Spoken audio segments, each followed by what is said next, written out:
Assalamualaikum warahmatullahi wabarakatuh. Jumpa kembali dengan saya, Ibu Septianatri Astuti, masih dalam materi biologi kelas 10, Filum Moluska. Oke, untuk kali ini tujuan pembelajarannya yang pertama, peserta didik dapat mengelompokkan spesies moluska ke dalam kelasnya sesuai dengan ciri yang dimiliki dengan tepat. Meningkatkan rasa syukur kepada Tuhan Yang Maha Esa dengan cara menjaga keanekaragaman moluska yang ada di alam. Oke, mengapa moluska memiliki cangkang? Bagaimana jika moluska itu tidak memiliki cangkang? Apa yang akan terjadi?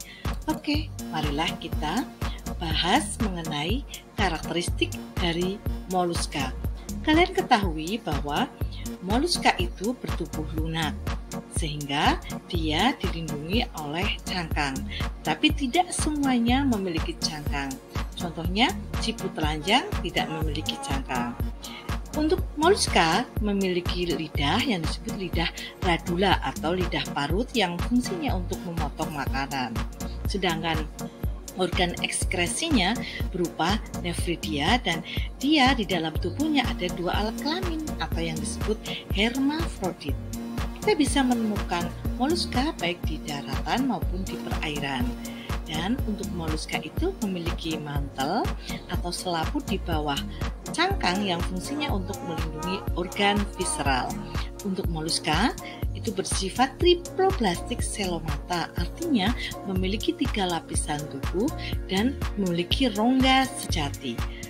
Oke, kita lanjutkan untuk mempelajari mengenai klasifikasi moluska. Untuk moluska dibagi menjadi 5 kelas. Yang pertama, kelas Amphineura, yang kedua kelas Scapopoda, yang ketiga kelas Gastropoda, keempat kelas Cephalopoda, dan yang kelima kelas Pelecypoda. Catat ya di otak kalian masing-masing. Oke, kita bahas yang pertama yaitu kelas Amphineura dengan spesies yang terkenal yaitu Chiton sp. Habitatnya di laut.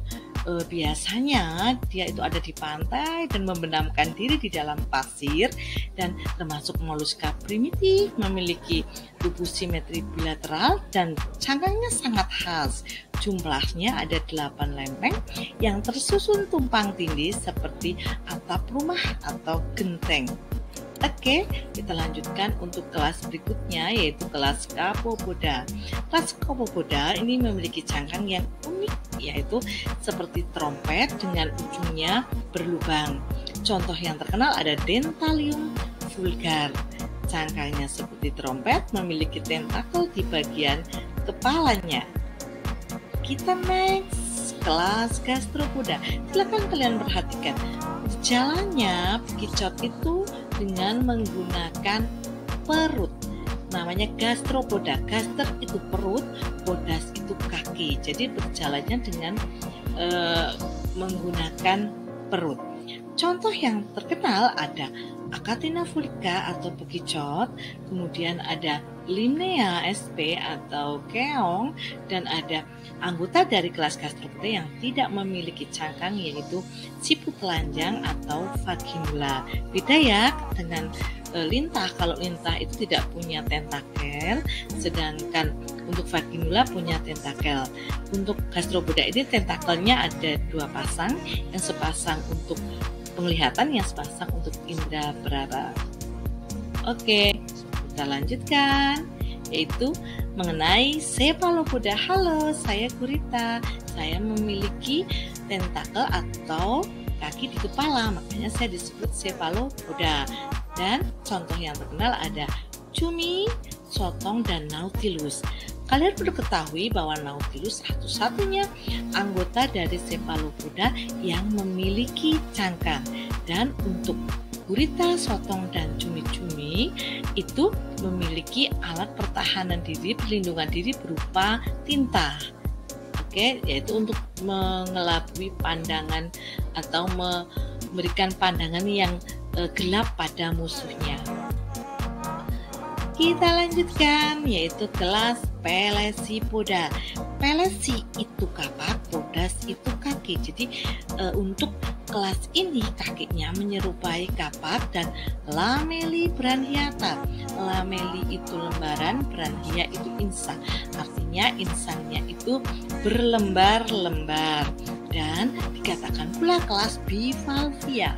Bi itu 2, valvus itu katup. Jadi untuk cangkangnya memiliki katup terdiri dari 2 cangkang yang setangkup. Contohnya ada kerang hijau, kerang mutiara, dan tiram. Oke, kita lanjutkan. Apa sih peranan moluska dalam kehidupan? Tentunya ada peranan yang positif, ada peranan yang negatif. Yang pertama, untuk filum moluska ini juga banyak mengandung protein sehingga bisa dijadikan sumber protein hewani atau seafood itu ya. Itu berupa tiram, bisa dimanfaatkan untuk berbagai macam masakan. Kemudian ada cumi, ada soto.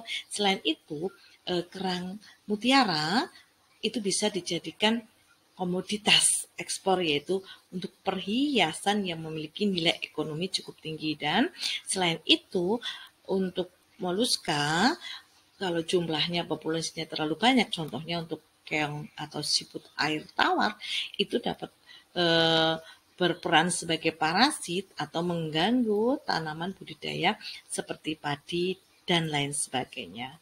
Oke, saatnya kita masuk ke kuis. Oke, kuis yang pertama. Bagaimana proses pembentukan mutiara pada kerang mutiara? Jelaskan. Yang kedua, bagaimana cara kita menjaga keberadaan hewan moluska di alam sebagai bentuk rasa syukur kita terhadap Tuhan Yang Maha Esa? Jangan lupa jawaban dikirim di GCR masing-masing kelas biologi. Selesai sudah. Terima kasih kalian telah menyaksikan video pembelajaran tentang filum moluska. Sampai ketemu lagi. See you later. Wassalamualaikum warahmatullahi wabarakatuh.